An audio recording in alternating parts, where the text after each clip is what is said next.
Thursday evening mini vlog பார்க்கலாமா? Pongal cleaning வேலைலாம் எல்லார் வீட்லேயும் முடிஞ்சிருக்கும்னு நினைக்கிறேன். என்னோட வீட்லேயும் முடிஞ்சது.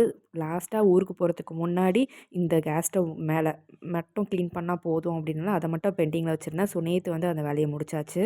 தேர்ஸ்டே ஈவினிங் போல் ஊருக்கு போகலாம் அப்படின்றது தான் பிளான். ஆஸ் யூஷுவல் ஹஸ்பண்டோடைய பிளான் சொதப்பல்கள் நடந்துருச்சு. ஸோ அடுத்த நாள் தான் நம்ம கிளம்புற மாதிரி இருக்கும்னு சொல்லிட்டாங்க. சரி ஓகேன்னு சொல்லிட்டு இருக்கிற பாத்திரம் எல்லாத்தையுமே க்ளீன் பண்ணி வச்சுட்டு, அந்த கேஸ் ஸ்டவ் மேலே இருக்கிற அந்த கம்பி எல்லாமே எடுத்து க்ளீன் பண்ணிடலாம்னு சொல்லிட்டு அதையும் க்ளீன் பண்ணி வச்சாச்சு.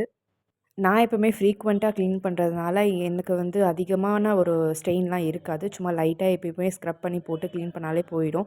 ஸோ, அதனால அது முடிச்ச உடனே பேக் பண்ணி வச்சிடலாம்னு சொல்லிட்டு பேக்கிங்க்கான வேலை ஸ்டார்ட் பண்ணிட்டேன். ஸோ, ஒரு பெருசா ஒண்ணும் இல்ல. அங்க புதுசா போடுற ட்ரெஸ் மட்டும் எடுத்து வச்சுட்டா போதும். அதுக்கப்புறமா அங்கேருந்து நெறைய திங்ஸ் நான் வாங்கிட்டு வருவேன். ஸோ, அதுக்காக தான் இந்த பெரிய பெட்டி எடுத்து வச்சிருக்கேன்.